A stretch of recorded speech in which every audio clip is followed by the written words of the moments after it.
Direto da redação, você ouve agora o podcast Outra Visão. Apresentação, Paulo Cunha.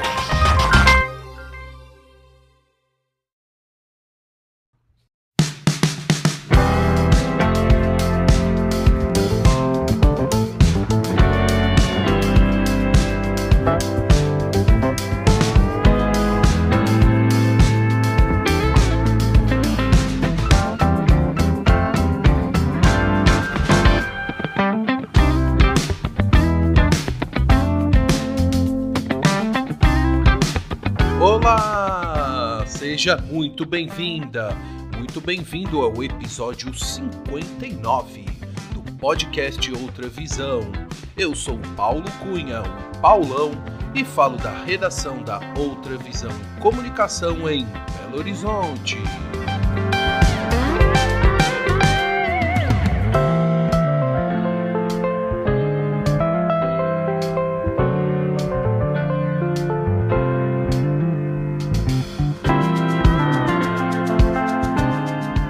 Nosso entrevistado é piloto comercial desde 2010 e instrutor de voo nos Estados Unidos, onde reside há mais de 10 anos.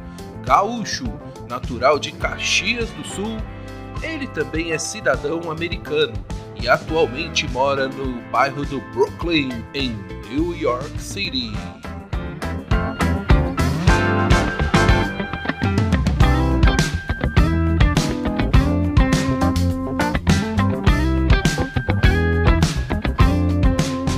Desde que saiu dos Pampas Gaúchos e mudou-se para os Estados Unidos da América em 2008, ele já fez um pouco de tudo para voar alto e conquistar o seu sonho, tornar-se piloto comercial.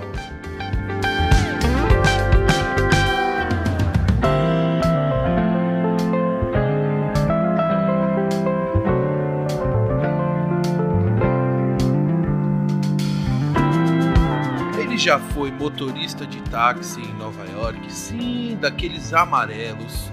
Trabalhou em hotéis e também na construção civil. Entregou pizzas e, como ele mesmo diz, lavou muito chão para poder pagar os cursos de piloto comercial.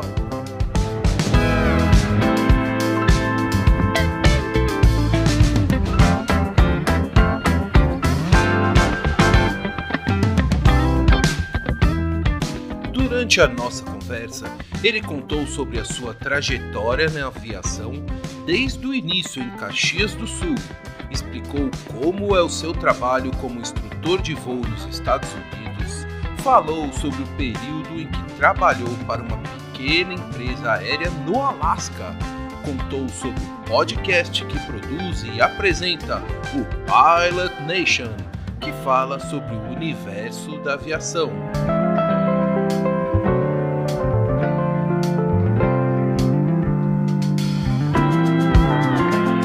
Revelou o seu sonho de tornar-se piloto de linha aérea cargueira e, como não poderia deixar de ser, deu várias dicas de turismo aeronáutico em New York para os entusiastas e apaixonados por aviação como eu.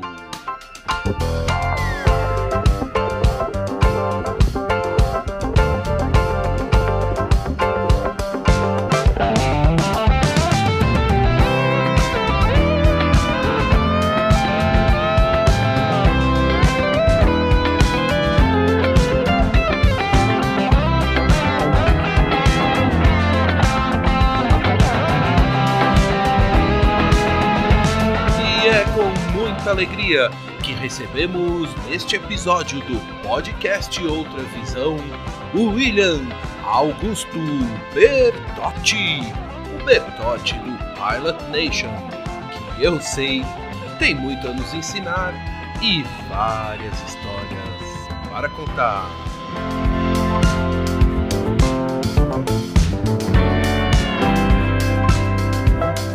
Acompanhe a entrevista.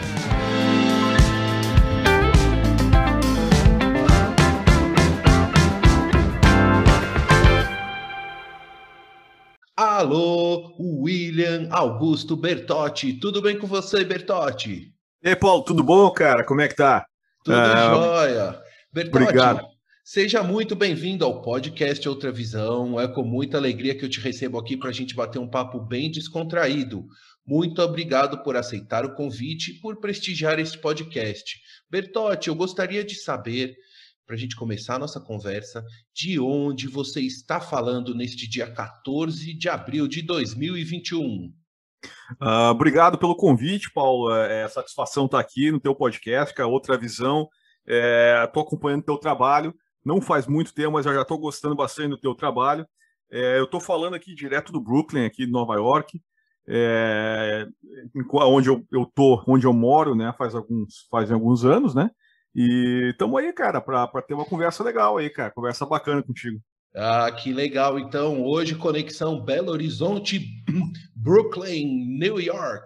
Ah, que legal. Bertotti, eu queria, sim, para a gente iniciar nosso papo, te perguntando o seguinte: você já voou hoje? Você já deu um giro aí de avião? Como é que foi o seu dia hoje? Fiz um voozinho agora de manhã também.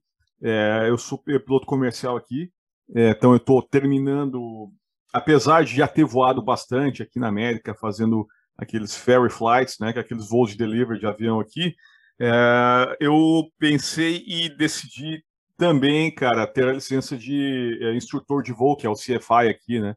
Então é nisso que eu estou trabalhando agora, algumas manobras para PP e PC aqui nos Estados Unidos, né? Então eu acabei de vir nesse voo aí, não é um estudo bem, é uma coisa bem, tem que ter muito estudo, é muito esforço, o conteúdo é bem grande, é bem vasto. Então o CFI, que é o INVA daqui, seria um dos mais complicados, um dos mais difíceis, né? O cheque do INVA, né?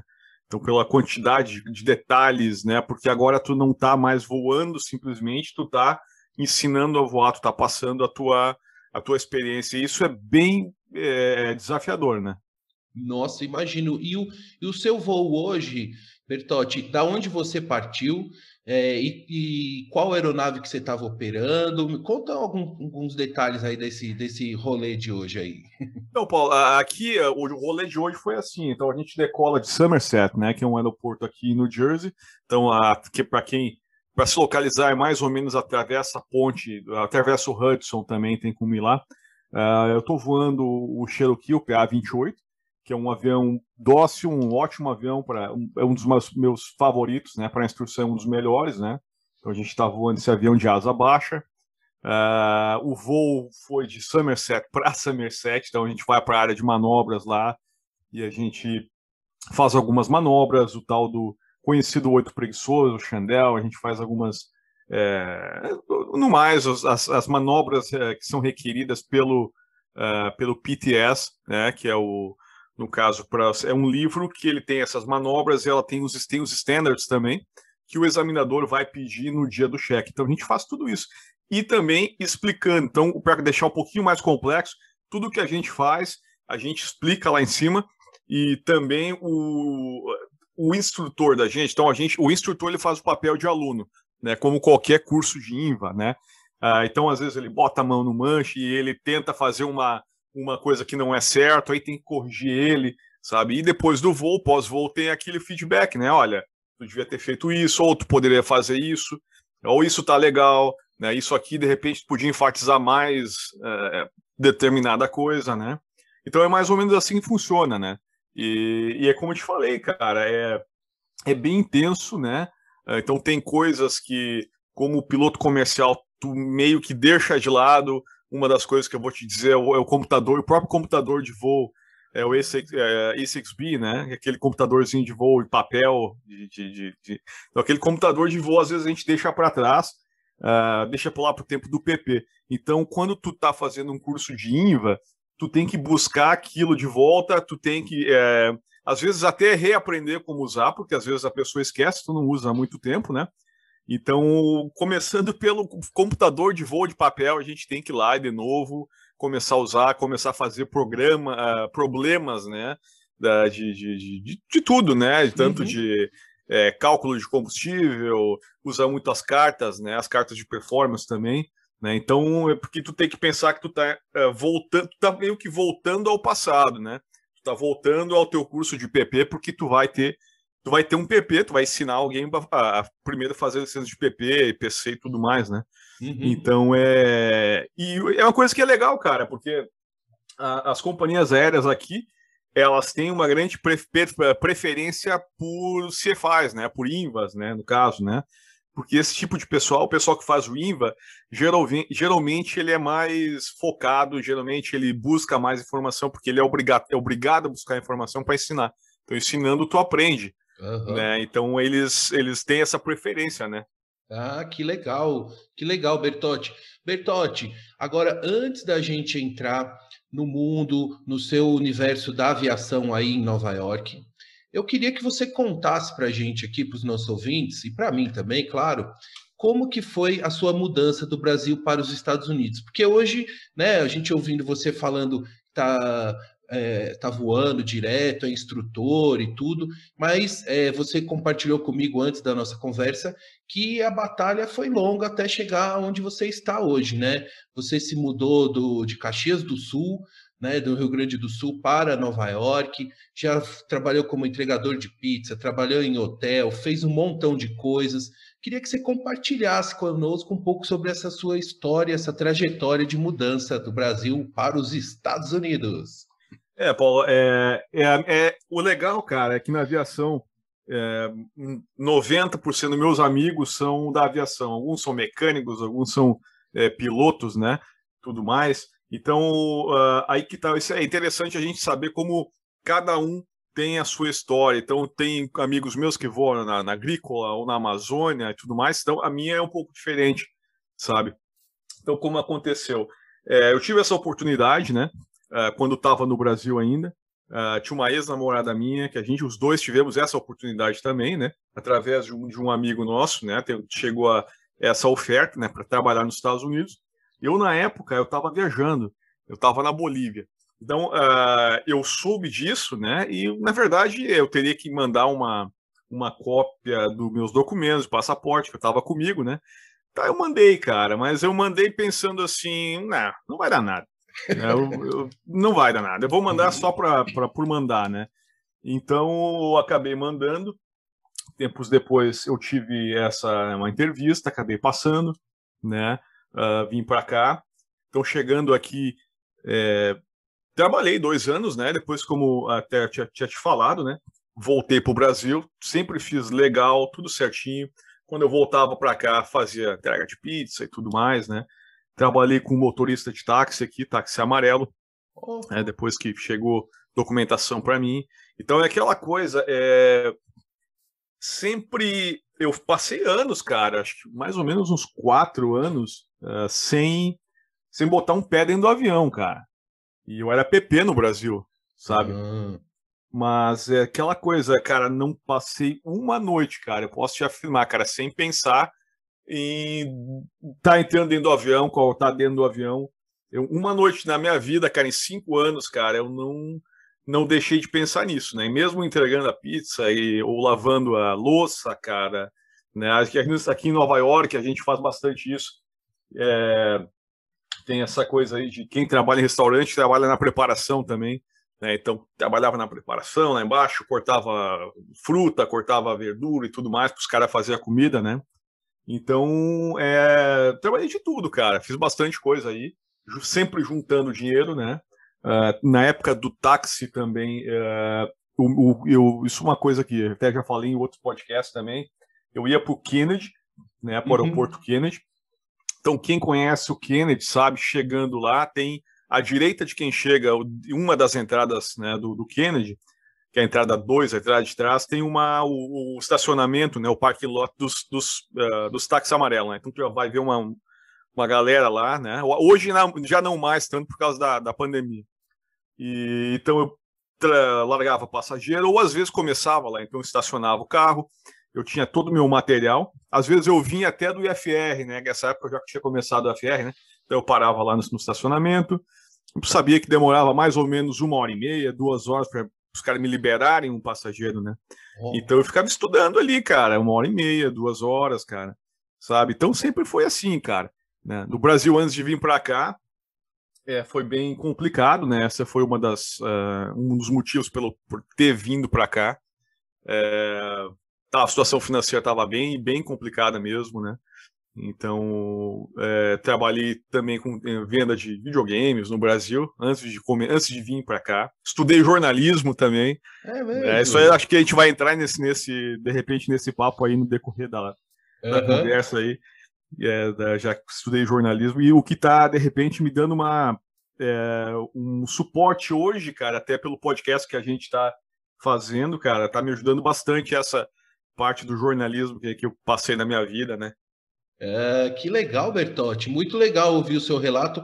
E aí o seguinte, né, Bertotti? Imagino você que já tinha o curso de piloto privado, estava em Nova York, onde o movimento de aviões é gigantesco, né? Você devia ficar assim, se coçando, né, para voar, porque ainda mais você contando que estava sempre pegando passageiro lá no Kennedy, e enfim, a cultura da aviação também aí nos Estados Unidos, ela é muito forte, né? A aviação é uma coisa muito comum, né, para o americano. Conta para gente um pouco sobre essa sua preparação até você, de fato, assim, passaram esses 5 anos e aí você deu o start no seu curso. Como é que foi aí? Como é que foi essa transição né, do seu PP aqui no Brasil para o início aí da sua carreira na aviação nos Estados Unidos?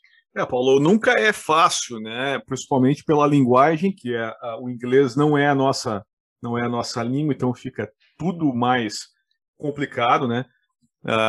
Quando eu vim para cá, tem um aprendizado muito bom que eu tive, como cheguei a te comentar, eu dirigi táxi amarelo aqui. Então, o táxi, tu tem pessoas todos os dias e tu conversa e tu já tem uma basezinha do inglês, mas às vezes tu ouve o pessoal fazer a reunião dentro do carro, reunião aquelas por telefone, né, com a empresa, né? Então a gente presta atenção, a gente ouve, a gente interage muito. Isso me ajudou muito, cara, no inglês, né? Mas é bem complicado, cara, porque no Brasil era PP. Então, aqui nos Estados Unidos, cara, tu já começa com o IFR, né, cara, por instrumentos. Tu já começa a voar por instrumentos. Fazer o treinamento por instrumento. Então, além de ser um pouco mais complicado, bem mais complicado, em certo sentido, né, a complexidade do espaço aéreo, eu comecei num avião, num Cessna 172 SP com o G1000, né, na escola que eu comecei.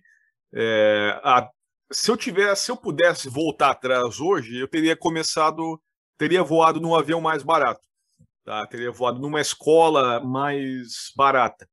Mas a falta de conhecimento, às vezes, cara, ela te faz não ter essa visão mais ampla, né? Tu quer voar, cara, e tu vê a primeira coisa. Então não posso reclamar, cara. Eu vou em um avião bom, mas eu gastei um dinheiro que eu poderia ter gastado muito menos, né, cara? É mesmo?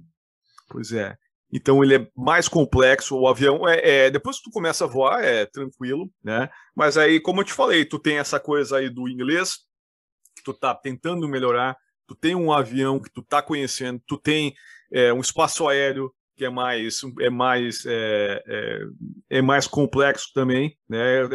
Lembrando que a gente voa aqui em Nova York no meio de 3 espaços aéreos Bravo, o LaGuardia, o Kennedy e tu tem o Newark, então tu tem os 3 aqui. E no topo disso, cara, tu tem a própria comunicação, sabe? Então, imagina, Paulo, tu tá aprendendo a fazer uma coisa e tu tá focado naquilo, cara, e tu ainda tem que comunicar em uma língua que não é tua, cara. E fazendo procedimentos que tu nunca fez, cara, ILS, e aqui na área de Nova York. Então a gente faz até comparação, cara. Amigos meus lá de Caxias, quando eles querem fazer uma aproximação ILS, eles vão até o Salgado Filho, cara. Que acredito que deve dar uns 40 minutos, mais ou menos, da minha cidade. Aqui a gente já decola, eu decolava de Farmingdale, no aeroporto de Republic, eu já decolava, e em menos de 10 minutos eu estava fazendo uma aproximação VOR, aí arremetia, fazia uma outra aproximação em Islip, que é um outro aeroporto maior, né? A gente fazia uma ILS, provavelmente, lá, e depois disso a gente voltava para o primeiro aeroporto. Então, em 1 hora, tu fazia 3 aproximações com Miss Approach Procedure, né? Com tudo mais. Então, era bem complicado, cara, no começo, assim, sabe? Nossa, ô Bertotti, inclusive, quer dizer, você está numa região que é a região no planeta, podemos dizer, que é uma das mais movimentadas do mundo, né? Que tem o maior tráfego aéreo no mundo. Só que tu acostuma, né, cara? E quando tu acostuma, tu começa a ver as próprias diferenças entre os controladores, né? Entre os controladores do norte e quando a gente vai para o sul, né? Entendi. Então, Ô Bertotti, e aí nos Estados Unidos você também chegou a trabalhar em companhia aérea ou alguma linha de. Você comentou, né, que fez transição de entrega de aeronave. Conta aí as suas andanças aí pelos Estados Unidos, aí, seus voos aí pela América, que é um país gigante e tem aeroporto para tudo que é lado, né? eu faço algumas, agora um pouco menos nessa época aqui. Estava fazendo bastante ferry flights, né? Então voos do pessoal que tem a aeronave lá no sul, lá na Flórida, né? E o pessoal às vezes quer mover esse avião para o norte, né? Às vezes até pelo fato lá da época de furacões lá da Flórida também, eles gostam de mover os aviões.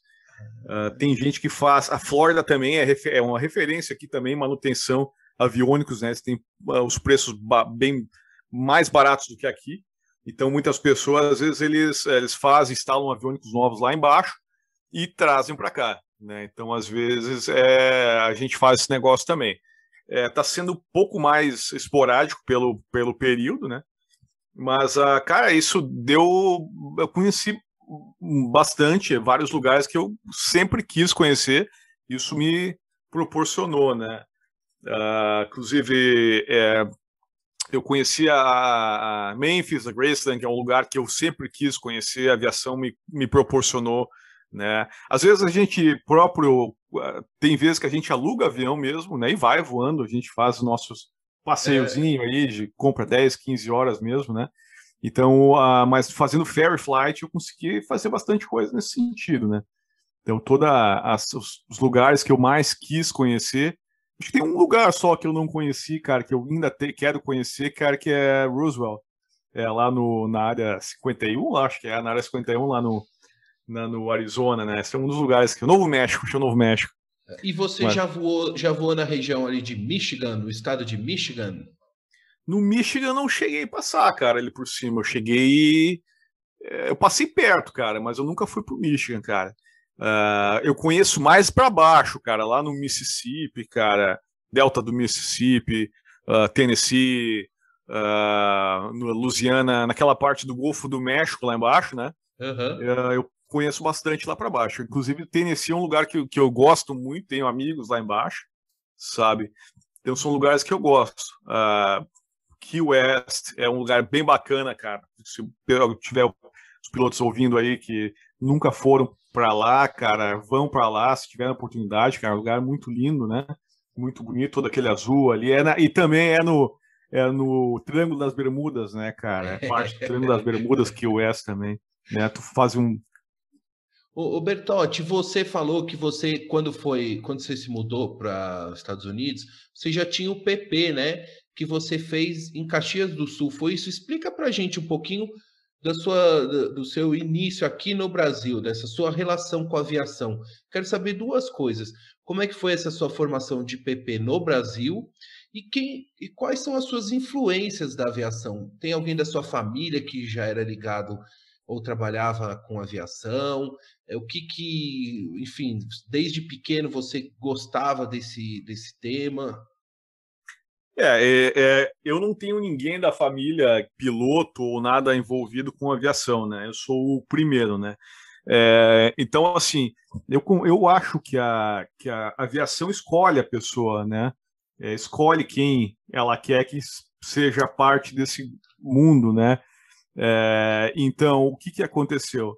Eu até lembro, né, algumas passagens que eu tive quando mais pequeno. Então, a gente lembra, cara, hoje em dia, mesma coisa, tu é jornalista, então tu lembra que tu brincava daqui a pouco de bater foto, tu é fotógrafo também. Então, eu lembro de coisas assim, cara. Com 5 anos de idade, 4 ou 5 anos de idade, mais ou menos, é aquela época que passava a volta ao mundo em 90 dias, 80 dias, né? 80, né? Então, né?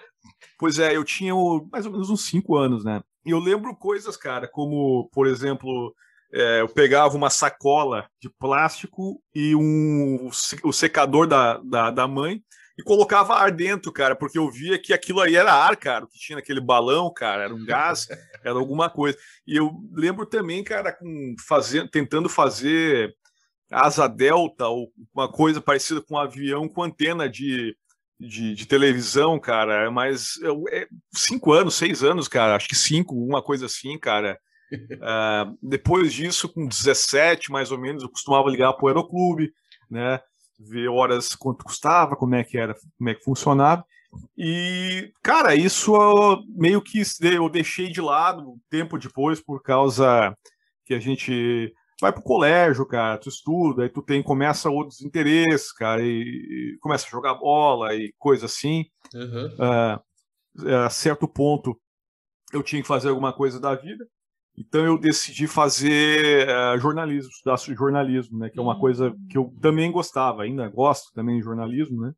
Na Universidade de Caxias do Sul. Fiquei lá uns 4 semestres, mais ou menos, né? O dinheiro acabou, né? E aí o que tu faz quando o dinheiro acaba? Tu vai para uma coisa que é mais cara ainda, né, cara? E aí que começou minha história na aviação, propriamente dita, né, cara? Fui pro Aeroclube de Caxias.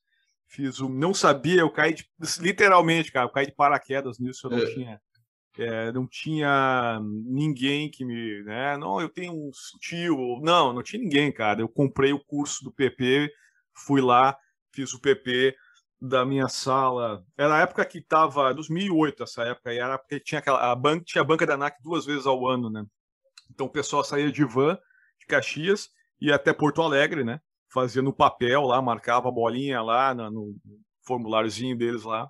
Olha. Era 2 vezes ao ano. É uma pressão, cara, era uma pressão aquilo, cara, porque se tu reprovasse, cara, e tu não pegasse nem segunda época, 6 meses que tu tinha que esperar, né?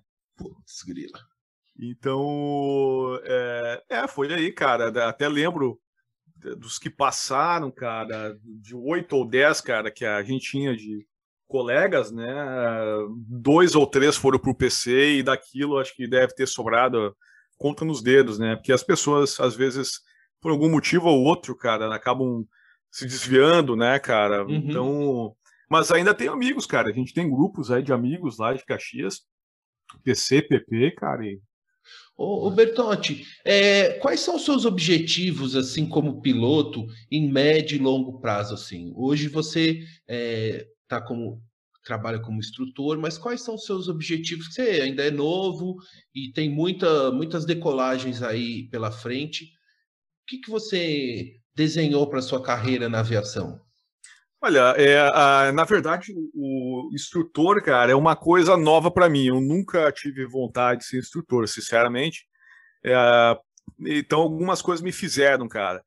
O meu objetivo, cara, eu sempre quis voar companhia aérea ou cargo, né? Voar a jato, né? Então, esse sempre foi o objetivo. Gosto muito de cargo, isso me atrai bastante, né? Mais do que aviação com passageiros, né? Cargo é uma coisa que para mim me chama bastante atenção. E propriamente também, né, instrução de voo, que era uma coisa que eu não tinha em mente, hoje eu já começo a ver com outros olhos, mas também como um trabalho à parte, né? Aqui na América se chama de part-time, então é alguma coisa assim, eu não estou voando naquela companhia, eu vou dar instrução. É importante falar, cara, que aqui funciona diferente, então o instrutor não precisa de uma escola de voo para ser instrutor, como no Brasil. Então, no Brasil a gente é refém da escola, cara. Se tu não tem uma escola para voar, tu não vai voar. Então aqui tu pode, pela parte 61, né? Então tu pode dar instrução para, assim, faz teu cartãozinho, teu cartão de visitas e pode dar instrução, cara. Tu pode assinar, né? Dar endorsement para pessoas ir pro cheque, né? E tudo mais. Não precisa necessariamente de uma escola. Né? Então, mas não que eu queira isso para me sustentar, cara, mas é aquela coisa, a gente sempre está em contato com a aviação geral, né? Tenho amigos meus que estão até na United, né? Então esses caras aí, às vezes, eles voltam e eles dão instrução, porque eles querem ainda manter o contato, cara, com a aviação geral, sabe? Sim, sentiu o avião na mão, né? Como os pilotos dizem, né? Cara, é uma liberdade, cara, é uma coisa diferente, cara. Até tu me perguntou aí um comentário, a diferença entre aqui e no Brasil. Aqui, cara, tem um aeroporto que eu frequento bastante, que é em Brookhaven, que é em Long Island. Então, tu chega de manhã, um dia normal, né, que sem pandemia, tu chega num domingo de manhã, cara, tem 8, 10, cara, pessoas, pilotos lá de 80 anos lá dentro, cara, do restaurantezinho, né? O pessoal com aquele boné lá de veterano, cara. Eu digo, cara, isso é aviação para mim, cara, entendeu? Esses caras se conhecem há 50 anos, voaram na Coreia, voaram no Vietnã, tem piloto de tudo que é tipo ali. Então, para mim, isso aí é aviação, cara. É a liberdade de tu poder conversar com uma pessoa de 80 anos, cara, sem o famoso pano preto, cara, que fala no Brasil, né, cara? Sem aquela arrogância, às vezes, né? Então, a aviação aqui é tratada de uma maneira diferente, cara. Eu gosto muito, cara. Ah, que legal. Ô Bertotti, nesse período, nesse último ano mais grave da pandemia, tudo, você continuou voando normalmente ou teve alguma interrupção assim nessa sua rotina de voos e de instruções? Impactou para você nos voos ou não? Diminuiu bastante, cara. Teve uma vez que eu não cheguei a voar, né? Até tinha outro piloto do Brasil que veio fazer horas de voo aqui. Ele ficou um tempinho. Nessa época aí, cara, o espaço aéreo fechou, cara. Teve 1 ou 2 dias que o espaço aéreo de Nova York fechou, porque um dos controladores ele contraiu o vírus, né? Então isso aí é uma coisa que acontece assim, em 11 de setembro e aconteceu. O espaço aéreo de Nova York não fecha, cara, sabe? Então, mas não tá, ele estava fechado para os serviços de controle de espaço aéreo, mas mesmo assim era permitido o voo, né? Porque o espaço aéreo aqui, a gente tem espaço aéreo controlado e não controlado. Então, no espaço aéreo não controlado, cara, tu pode voar. Entendi. Né? Tanto que o ATC, o controlador, não tem autoridade se tu estiver voando no espaço aéreo não controlado, né? Então, até a gente tem alguns aeroportos aí, área de manobras que são perto dos aeroportos do Kennedy, por exemplo, né? Mas tu estando fora daquela delimitação Bravo, tu pode fazer tuas manobras lá tranquilo, né? Inclusive, alguns aeroportos, inclusive, se tu te manter fora, tu não precisa nem de comunicar, cara, nem comunicação. Sabe? Então, são muitas diferenças, cara. Eu ficaria aqui o dia inteiro, cara, conversando sobre coisas assim, cara. É diferente. Aqui eu sempre digo que o avião aqui é feito para voar, cara. Entendeu? Então, em alguns lugares o avião é feito para bater foto no Instagram. Não é o caso daqui, né, cara? É para colocar ele no ar e voar e aviação é um meio de transporte, né? Então é para transportar, para treinar, para praticar. Ô Bertotti, queria te saber, durante o inverno, eu sei que nesse ano, por exemplo, em Nova York teve uma nevasca forte e tudo. Como é que é esses seus voos durante o inverno? Tem muita restrição? Como é que funciona em dias com nevasca, mesmo com céu azul, assim, que já passou? Mas, enfim, o inverno, ele interrompe uma operação da aviação geral ou não? Como é que é? Ele pode interromper, né? Na verdade, a acumulação da neve na própria na pista, né? Mas a maioria assim, dos aeroportos eles removem a neve também, né? Então não seria muito problema. Digamos que tem uma nevasca e acumulou demais hoje, né? Provavelmente a gente não vai voar hoje, talvez a gente não vá voar amanhã. Mas no dia seguinte já vai estar tudo limpinho, o pessoal vai limpar, vai passar para recolher a neve, né? Então não teria problema nesse sentido, né? Então a neve é aquela coisa, não vai dar para te taxiar legal, cara, se tem acúmulo de neve, né? Então esse é o problema. E o problema é assim, ó, se tu não tirar a neve, se a neve não for removida de uma maneira correta, ela pode congelar, né? Ela pode criar uma camada de gelo na própria pista. Aconteceu isso, eu tive uma passagem pelo Alasca, cara, uma passagem foi rápida, né? Uns 2 meses mais ou menos, cara. Então o Alasca é um outro animal, cara, é um outro jogo, entendeu? O Alasca é um outro jogo, cara. Inclusive o tiozão que tu entrevistou, né? O tiozão tá sempre em Anchorage lá, né? Tiozão vai ouvir essa entrevista, hein, Bertotti? O tiozão tá convocado para ouvir a sua entrevista. Cara, eu vou falar sobre o tiozão depois, cara. Eu queria fazer um comentário breve sobre o tiozão e o Teaching for Free depois, cara. Então, assim, ó, cara, Alasca é um outro negócio. Eu vou ir perto do Estreito de Bering, cara, que é uma cidade que chama Bethel, né? E essa cidade, para começar, cara, ele tem as mais altas taxas de abuso de bebida alcoólica, de droga, né? Doenças sexualmente transmissíveis, depressão e suicídio, sabe? É uma cidade que fica lá uma hora e meia, uma hora de voo de Cezinha, tu tá na Sibéria, cara, para te ter uma ideia. Então é longe. Né? E essa cidade aí, cara, acontecia isso, cara, de congelar a roda, congelar o pneu do avião na pista, né? Quando tu vai acionar o avião, tá congelada. Acontecia também do avião escorregar, então tem que taxiar bem devagarinho, porque o avião pode escorregar e cair pro lado da pista. Sabe? Bertotti, mas a pergunta, o que você estava fazendo lá? Essa é a minha dúvida. Eu fui para lá, cara, porque de acordo com tem uma regulamentação aqui, né? Eu estava na época que eu devia estar com umas 500 horas, 600 horas, não lembro bem. Eu trabalhava para voar pessoas dessa cidade, uma pequena cidade que chama Bethel, para as vilas ao redor, né? Então tem vilas, né? Platinum, Good News, né? Depois tem algumas vilas com nomes indígenas, né? Kipiwik, coisa assim que eu não lembro bem. Então era para isso, né? Era para levar esse pessoal que saía. Às vezes as próprias vilas, às vezes tinha uma ou duas pessoas que moravam lá, né? Ou 5 ou 10, sabe? Então o trabalho era levar pessoas de Bethel para essa empresa aí, para essa vila, né? Para essas vilas, né? Eles iam lá na cidade um pouco maior, tinham consulta médica ou faziam compras, né? Então esse era o trabalho. Você então, o seu trabalho nesse período lá no Alasca foi praticamente aquele reality show que aparece, né, voando no Alasca, né? Eu não sei aí nos Estados Unidos que tem aquele senhorzinho que tem uma companhia aérea no Alasca. Você fazia o que aparece naquele programa, né? Aquela empresa, cara, ela foi comprada pela Raven, se eu não me engano, que é uma outra companhia, que era o nome, né? O nome dela era, né? Isso. Aquela família dele, ela foi comprada. O que a gente fazia é isso. Eu estava na fase de treinamento lá. Como eu te falei que eu fiquei muito pouco tempo lá, eu conheci bastante lá, voei bastante lá. Mas o que aconteceu é que teve um acidente com outra pessoa que chegou junto comigo, né? Então a pessoa chegou junto comigo, um baita amigo meu, né? Então a gente chegou lá. E o que acontece quando tu chega no Alasca, nesse tipo de empresa?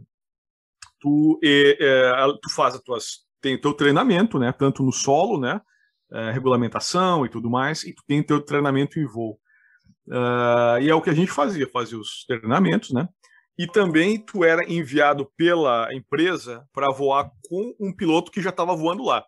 Então vocês iam lá, tu acompanhava ele, tu ia até nas vilas, né? Era apresentado os representantes da vila que agora eu não me esqueci o nome como chama, como despachante ou alguma coisa assim, representante. Uhum. E isso aconteceu. Então ele, quando tu não estava voando com esse pessoal para pegar mais experiência, tu ficava na empresa. Uma noite eles foram levar uma pessoa numa dessas vilas, largaram a pessoa, estavam voando um Cherokee 6, decolaram e tiveram uma falha de motor numa vila que se chama Good News, né? Já tive lá também. E eles tiveram essa falha de motor e eles caíram na água, cara. Caíram na água de noite, na água gelada lá daquela uma baía, né? Uhum. Cara, ele ligou para mim, né? Ele ligou para mim e ele disse assim: William, nós se acidentamos, cara. Nós caímos, cara. Tá brincando comigo, né, cara? Como é que tu tá me ligando? Não, cara, eu tô em cima da asa do avião. Então eles conseguiram, cara, eles conseguiram, na maneira que eles caíram na água, né? Eles fizeram uma maneira que o avião realmente, cara, não poderia ter sido pior, cara. Né? Fizeram o procedimento correto, né? Na falha de motor, abriram a porta, no caso, né? tentar, não sei se conseguiram tentar acionar, porque eles já estavam na decolagem muito pouco tempo para fazer, não tinha muito tempo para fazer. Quem já teve esse problema, falha de motor e sobreviveu, sabe, né, da gravidade. Então, o que aconteceu, cara? Depois desse fato, cara, aqui, já que era a parte 135 da FA, é charter, né, cara? Então a FA veio em cima da empresa. Né? E aí a gente teve que. Ninguém vai voar agora, cara. Vocês vão esperar até a FA, até ser feitas algumas modificações no manual de treinamento. Eu voltei para Nova York, esse cara que quase morreu foi para Pensilvânia. E a gente acabou não voltando, cara. Sua empresa acabou não levando, né? O que eu achei uma falta de respeito terrível, cara. Porque até o cara quase morreu no voo. Putz, né? O Alaska tem esse problema, cara, que lá o piloto é só um número, né, cara? Ninguém. Tu aceitou voar no Alaska, cara, uma empresa pequena assim, cara, tu sabe, cara. Não faz amigos, cara, e. É a impressão que eu tive, cara. Sabe, tu tem pessoas que tu gosta lá, cara, mas não te apega muito, cara, que tu não sabe, cara. Daqui a pouco teu amigo não vai estar aqui amanhã, cara. E nesse caso que você relatou, se não fosse do próprio acidente com o avião, seria congelado na água, né? Porque uma água dessa gelada aí, o nego não aguenta muito, né? Paulo, teve esse. Cara, o que aconteceu, cara? Quando a gente voltou para cá, 60 dias depois, esse amigo meu, que já não estava mais lá também, ele me ligou, tá? E ele me falou assim: tu viu o que aconteceu no Alasca? O que aconteceu, cara? Alguém na empresa se acidentou de novo, cara. Eu acho que é o outro amigo nosso lá, cara. Né? Tipo, mas não acredito, cara. Daí a gente foi buscar informação, né, cara? Eles tinham contratado um outro piloto. Esse piloto estava com 4 pessoas, tá? E eles se acidentaram e faleceu, cara. 4 passageiros e mais esse piloto, cara. Que loucura. Então, quando eu digo assim, cara, que o Alasca é um jogo diferente, cara, é um animal diferente, cara, não é um risco controlado. A gente fala na aviação um risco controlado, cara, mas no Alasca cara, é complicado, meu. E financeiramente era um bom. Paga-se bem para voar no Alasca? Ou, quer dizer, você ir para lá tinha uma finalidade também de um retorno financeiro ou não fazia tanta diferença assim? Olha, o Alasca é assim, ó, cara. Principalmente, existe várias companhias lá, pequenas, né, desse tipo de serviço. Então, o Alasca, cara, quando eu fui para lá, e eu acredito que a grande parte das pessoas que vão para lá pensa, cara, tu quer voar no Alasca, cara. Tu quer ir na última fronteira. O Alasca é a última fronteira, cara. Uhum. Então, tu quer voar na última fronteira, cara. Tu quer ter isso no teu currículo, cara. Sabe? Quando tu tiver na companhia, tu quer, olha, cara, eu voei no Alasca, eu voei nesse lugar e foi uma grande experiência e tal. Financeiramente, cara, eles têm um sistema lá de 15-15, tu trabalha 15, folga 15, e mesmo que tu não voar, mesmo que que teu voo não saia, cara, por motivos meteorológicos ou do avião, manutenção, tu ainda tá recebendo. Então isso aí era legal, a gente tinha casa, a gente tinha carro, tinha alguma estrutura lá. Mas eu decidi para lá, por grande parte foi por voar no Alasca, cara. Essa aí com o piloto eu gostaria. Como também tem outros lugares que eu ainda quero voar. Mas eu conversando com pessoas e conhecendo pilotos também. E pilotos são diferentes, cara, mas cara, a maioria tem esse mesmo tipo de sonho, cara. Ou eu gostaria de voar nas ilhas Key West, ou na Indonésia, ou no Alasca, cara. E esse era o que eu sempre quis. Graças a Deus, não fiquei muito mais tempo do que eu queria, mas de repente não estaria aqui falando contigo, né, cara? Que aquele avião que o rapaz morreu, cara, era um avião que eu ia voar, cara. Então era para mim aquele voo daqui a pouco, né? E tu sabe como é que é, Paulo? Às vezes as pessoas querem demonstrar, cara, para a companhia, para a empresa, quer mostrar serviço, né? Então, vou pegar qualquer coisa que me aparecer. Mas o vento tá forte, cara, vento cruzado. Não dá nada, eu sou bom, eu vou fazer. E aí que acontece esse tipo de coisa, né? Putz, grila, imagino. Ô Bertotti, eu queria agora te perguntar sobre... eu te conheci através do grupo Teaching for Free, liderado pelo comandante Rafael, tiozão, grande figura aí, grande comandante. queria que você contasse um pouco sobre a sua relação com o Teaching for Free, que inclusive você chegou a publicar alguns vídeos lá, uma série, explicando exatamente sobre o tráfego aéreo aí em Nova York. Me conta um pouco dessa sua relação aí com o grupo Teaching for Free. Olha, cara, posso te falar assim, eu já até falei com o tiozão também, já comentei isso com ele, com o próprio tiozinho também. Eu comecei a fazer alguns vídeos por Teaching. Cara, eu posso te afirmar, cara, se eu estou fazendo o meu treinamento de INVA aqui hoje, cara, é muito por causa do Teaching for Free, cara. O Teaching teve sempre aquele discurso, e eu comprei o discurso deles, cara, que tu tem que te preparar, e vale para as pessoas que estão ouvindo o teu podcast, para qualquer área, não só para aviação. Vamos se preparar hoje, porque vai melhorar, a certo ponto vai melhorar, e aí quem tiver melhor preparado vai ter a sua oportunidade, cara. Eu comprei esse discurso deles, cara. Até eu não gravei mais vídeos pro Teaching, porque eu não tenho mais tempo, sabe? Um dos motivos pelo que a gente está fazendo o podcast também, a gente tem podcast também. O podcast é um pouco mais rápido, né? Futuramente vai ser feito vídeo de instrução de voo, mas foi por causa do tempo, né? A questão também do Teaching, cara, ele mudou minha vida, cara. Posso te falar assim, para quem assiste, cara, instruções e a filosofia deles, cara, quando a gente foca nisso, cara, cara, é muito bom. O Rafael também, cara, se tornou um baita amigo meu, cara. A gente conversa às vezes, cara, me passa bastante experiência também. Então, às vezes, até na própria instrução que eu tenho, faço uma pergunta para ele, cara. Cara, se tornou um grande amigo, cara. E gente finíssima também. Fiz muitos amigos no Teaching, na verdade, né, cara? Não só no Teaching, mas no Grupo ASA também, tenho amigos lá também. Te indico também, o dia que tu quiser. Tem outras pessoas do próprio grupo lá também, o próprio Leandro, cara, o Leandro é mecânico, o Renato, cara, Renato Pérez, cara, tem muita história para contar, é um cara que dá uma resenha também boa aí também. Então, como eu falei, cara, o Teaching cara, foi muito responsável por eu ter dado uma guinada boa na aviação, cara. E isso aí é muito bom, meu. Que legal. Inclusive, né, Bertotti, você então está se preparando aí porque, como você tem o objetivo de no futuro voar em carga, né, os cargueiros aí, esse mercado está bombando. Quem sabe daqui a pouco você está decolando aí nessa área aí também, hein?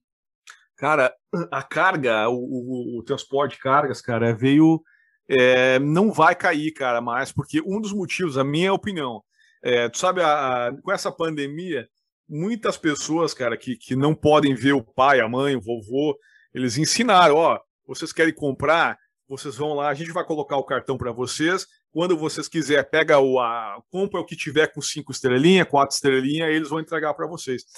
Então as pessoas gostaram disso, cara, né? Então pessoas mais velhas, pessoas que estão no home office também, gostaram desse sistema. Então, carga, cara, não vai cair, cara. Mesmo que o transporte passageiro, né, mesmo que acabe a pandemia, carga ainda vai ser cada vez mais, né, cara? Tanto que a Amazon cresceu demais agora, cara, nesse período de pandemia, né? Exatamente.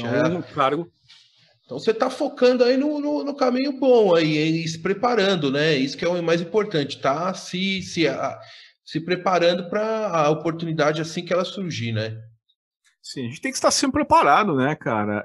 Como eu tinha te comentado, a questão do instrutor de voo, cara, a gente se prepara demais, cara. Então tem coisas que eu não dava muita bola mais, porque daqui a pouco não estava precisando. O computador de voo é um exemplo, né? Então eu estou buscando informação e aprendendo coisas, né? Ou reaprendendo, ou relembrando coisas que eu tinha no meu... Porque é bom lembrar, cara, que o meu PP, cara, o meu licença de PP eu fiz uns 10 anos atrás em outro país. Então, aqui o PP é um pouco diferente. Aqui o PP tem que fazer, é bem mais puxado que no Brasil, cara. O PP é aqui nos Estados Unidos. Então, enquanto no Brasil o pessoal às vezes sola, ou pelo menos, eu acho que no Brasil são 35 horas, cara, por PP, aqui são 40, mas tu vai checar com 50, 60, né? Porque, cara, enquanto o teu instrutor não tiver 100% de certeza que tu não vai cometer algum equívoco, né? E outra, às vezes, dependendo da escola, cara, a escola te prepara para passar no cheque. E dependendo do lugar ou do instrutor, eles te preparam para ser um piloto, cara, um bom piloto. Né? Porque tu pode quer passar no teu teste hoje, cara, mas aqui 2 anos, 3 anos, se tu não corrigir algumas falhas, cara, tu vai te matar lá na frente, cara, com a tua família. E não é isso que é o propósito da aviação, né? E o que a gente vê, assim, fazendo uma relação com carteira de motorista, né, de carro, quer dizer, a pessoa passa no teste lá do Detran, mas na verdade não sabe dirigir nada, né? Não sabe. É o que você falou, é só para passar no teste, né? Tem isso também, cara. Aqui quando a gente voa, quando a gente decola, pousa num espaço aéreo não controlado, tu não é obrigatório o reporte de posição, tu não é obrigatório tu reportar a tua posição, né? Já tive problemas, cara, vindo pro pouso com um avião atrás, né, para pousar como número 2, eu número 1, e um Cirrus, cara, praticamente me cortar, passar 50, 100 pés acima de mim, né, e sem reportar, sem nada, sabe? Tem essa liberdade, cara, mas tem que ter o bom senso, cara, porque esse aeroporto em questão, cara, tem mais de 60 mil operações por ano, cara. De acordo com a diretoria, né, o pessoal lá, né, que eu conversei com eles, mais de 60 mil por ano, cara. Porque o que acontece? É um aeroporto não controlado com aproximação ILS, VOR, GPS, tá? Do ladinho desse aeroporto, tu tem um classe Delta, né, com 5 escolas de aviação. Tu tem um classe Charlie, que é um pouco maior, com 1 ou 2 escolas, né? E tu tem os outros aeroportos ao redor. Então todo mundo quer ir para aquele aeroporto fazer aproximação porque não tem taxa. Então vai todo mundo lá, sabe? Com 3 aproximações de GPS, 3 aproximações por instrumentos lá, né? Então tu calcula, cara.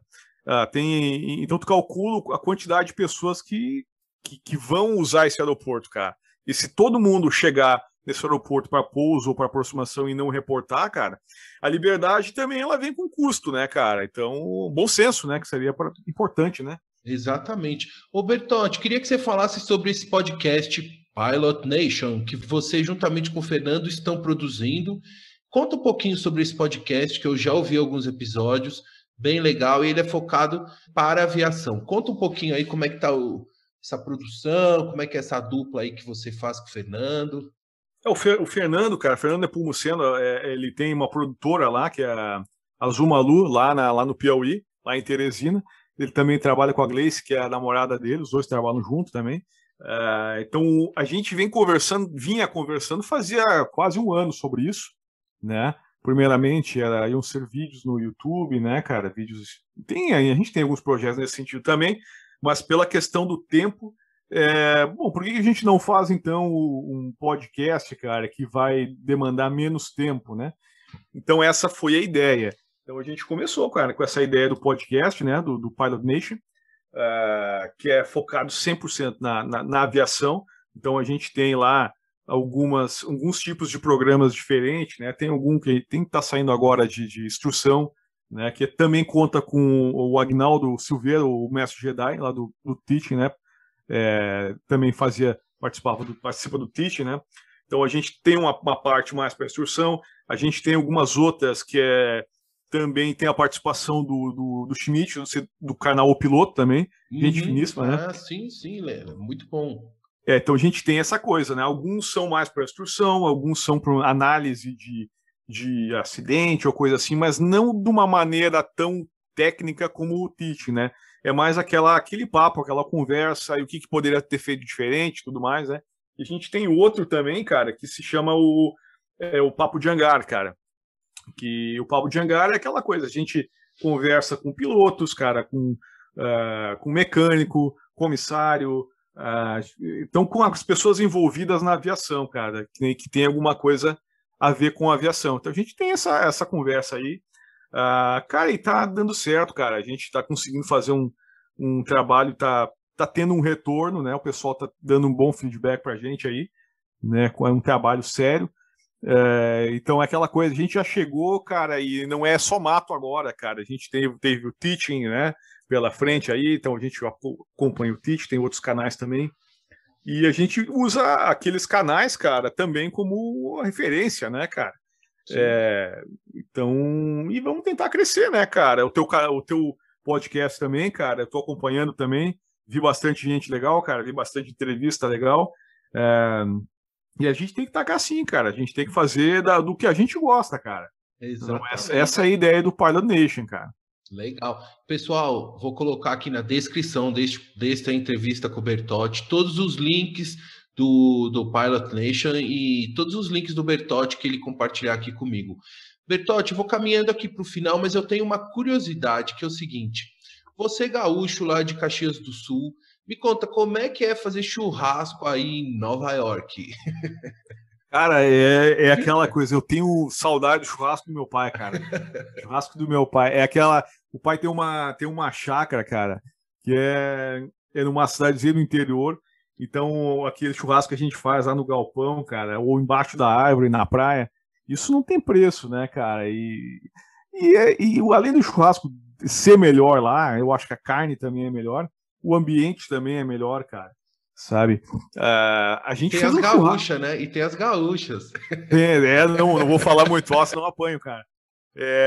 Sabe que aquela coisa da amizade, cara. A gente teve um churrasco aí com o pessoal se chama TDP, um grupo TDP, um grupo de amigos da gente, é só piloto, spotter, tem mecânico, comissário nesse grupo aí. Então a gente se reuniu em São Paulo esses tempos aí, cara. E então a gente engloba tudo, cara. Churrasco não é só churrasco, já tem que ter amigos, cara. Tem que ter boas companhias, né, cara?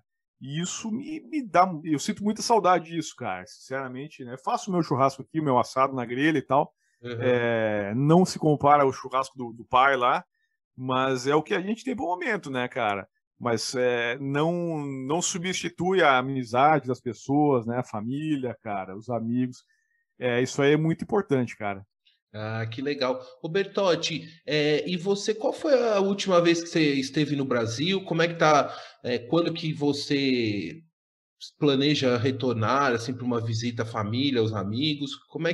Qual que foi a última vez que você esteve e quando que pretende voltar?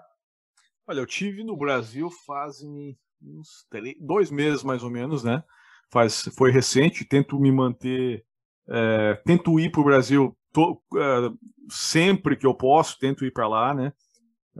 Devo voltar para lá aqui uns 3, 4 meses também. Às vezes não dá, porque é sempre um custo, né?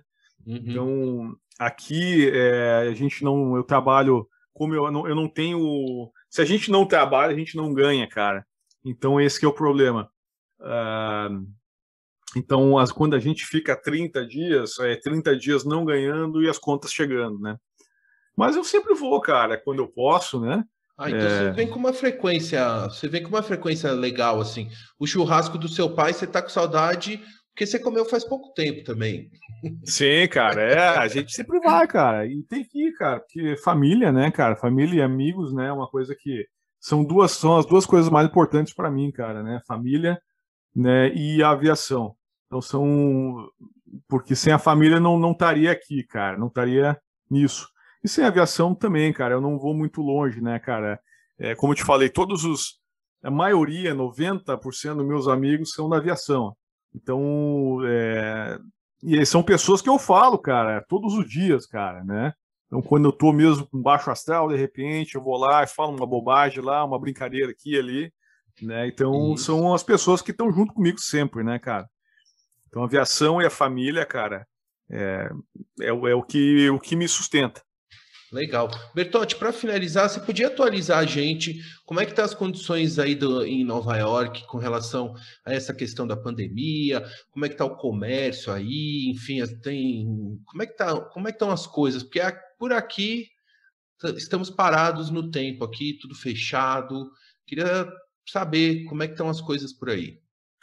Olha, aqui a coisa está entrando no eixo de novo, né? Nos eixos de novo, né? Depois dessa fase, né? Teve um lockdown, né, de certo tempo, muitas pessoas sofreram com isso, muitos lugares fecharam, muitos lugares abriram, né? Abriram seus negócios, né? Então teve muita gente que mudou de Nova York e agora, então se o pessoal está mudando, cara, os preços do aluguel vão baixar. E é o que aconteceu, baixou muito os aluguéis, né? Compensação, vai ter gente mudando para Nova York. Então é um ciclo, né, cara? Nova York é uma cidade que é muito boa para o pessoal mais novo, né? Então, chegando em Nova York, com seus 20, 22, 25 anos, é uma cidade para fazer dinheiro, mas para trabalhar, cara. Então, aqui, cara, tem que trabalhar, cara. Faz dinheiro, faz, cara, mas é muito bom para trabalho. Os lugares já estão abrindo de novo, né? Já está abrindo para restaurante, para poder almoçar dentro do restaurante, já está abrindo também. A questão da vacina, inclusive até te comentei, eu estou indo amanhã fazer a minha vacina, a segunda dose já. Que o legal. Pessoal já está baixando para o pessoal de 16 anos, vai até acima de 16, então já está abrindo para esse pessoal também. O pessoal sofreu muito aqui, cara, e depois teve outros problemas de manifestação, que tu deve ter acompanhado lá. Uhum. Então a cidade, cara, sofreu demais, cara, porque a gente teve essas manifestações aí e a gente teve a pandemia no mesmo período, cara. Então ainda se vê bastante, aqui a gente fala homeless, né, que é o pessoal que sem teto, tem muito aqui ainda. Já tem reporte aí de pessoas que já foram assaltadas em lugares públicos, sabe, lugares que era inimaginável isso acontecer, a não ser nos anos 70, que se tu pegar, cara, um vídeo, cara, até no próprio YouTube da Times Square nos anos 70, cara, aquilo era nossa, cara, era prostituição, era droga, cara. Barra pesada, né? Isso aí começou a mudar depois do governo Giuliani e tal, e só que hoje em dia, cara, a coisa começou assim a entrar numa espiral, cara, descendente nesse sentido, cara, que alguns lugares, cara, tu acha agulhas, cara, seringas, cara, de uso de droga, cara, né? Isso acontecia muito em São Francisco, cara, né? Que é muito homeless lá em São Francisco. São Francisco é impressionante, né? Em São Francisco, eu já tive lá e, assim, realmente me chamou muita atenção. Não que não chame atenção aqui em Belo Horizonte também, mas eu não imaginei que em São Francisco fosse ter tanto homeless. É uma cidade que tem, Seattle também. É engraçado, cara, porque eu tive em Seattle esses tempos aí, cara, indo pro próprio Alasca no caminho. Eu passei um dia lá. Cara, o homeless de Seattle, cara, eles ficam mais juntos, cara. Me parece que eles ficam, né? Aqui em Nova York eles já ficam mais separados, cara, eles não ficam muito juntos, né? Então tem essa coisa aí que é curioso, né? Mas essa questão de drogas também, né, cara? Droga e isso é uma coisa que eu lembro muito bem quando eu mudei pra cá, quando eu cheguei em Nova York, tu não via, cara. Tu via um mendigo de vez em quando ali, mas não como hoje, cara. Hoje tu tá numa rua, numa esquina, tu tem 2, 3, cara, pedindo dinheiro, cara. Sabe? Olha só. Durante o dia eles pedem, cara, às vezes, mas durante a noite uma pessoa, uma senhora, digamos, pegando um trem, conversei com pessoas, cara, que foram atacadas, cara, no metrô de Nova York por pessoas de noite, cara, por essas pessoas, cara, sabe? Então a insegurança que aumentou bastante, né, cara? Então Caramba. Tem lugares que é bom evitar, né? Comparado aos 70, mais ou menos. Ô Bertotti, e aqui para finalizar mesmo, que agora tem essa última pergunta, é o seguinte, queria que você desse alguma dica de turismo aí em Nova York ou região que esteja relacionado ao universo da aviação. Tem algum museu, algum local em especial assim que você sempre sugere para os amigos da aviação quando forem a Nova York e região? Tem, cara, tem o melhor lugar, cara, um dos melhores lugares dos Estados Unidos para isso, cara, que é o Intrepid, que é um porta-aviões, é um museu porta-aviões, né? Que ele fica, se eu não me engano, ele fica na área da 42 com a 12, ele fica na beirada, ele fica ancorado no Hudson, né? Eu não sei se tu já chegou a passar por perto. Não, eu estive em Nova York uma vez em 91, pra você ter ideia. 91, faz tempinho, cara. O Intrepid, ele tá ainda lá, ele tem o Concorde que tá lá com ele, tem um submarino. tem museu. O ônibus espacial estava lá esses tempos aí. É um lugar de fácil acesso, é na 42 com a 12, ali no Hudson. Tem um baita de um lugar para caminhar, né? Dá para caminhar, dá para andar de bicicleta, pode alugar a bicicleta lá também. E esse é um lugar que eu te indicaria em Nova York, cara. Se o pessoal que vem para cá, né, com aviação, né, é um lugar bem bacana. Pô, tem outros lugares também, cara. O Museu de Washington, cara, aquilo é louco, cara. O Museu de Washington. Conhece lá o Museu de Washington? Conheço. É um lugar legal também. Aqui tem muito lugar, cara. Cada cidade grande tem alguma coisa que envolve aviação. A aviação é o espírito americano, é a aviação, cara. Depois a gente tem aquela coisa, quem inventou o avião, foi o Santos Dumont, os irmãos Wright, mas não levar em conta esse tipo de coisa, cara, aqui se respira aviação, cara. É legal porque a cultura da aviação ela é incorporada na sociedade, né?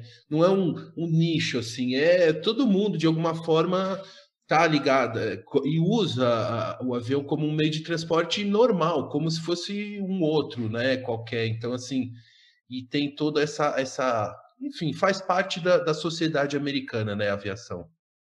A aviação aí, para nós é tudo, né? Eu sou suspeito para falar também, mas o cara que vem para cá, vem para Nova York, cara, tem que fazer um voozinho aí, seja de helicóptero ou de avião, cara, em cima do Hudson, cara, e não vai se arrepender, cara.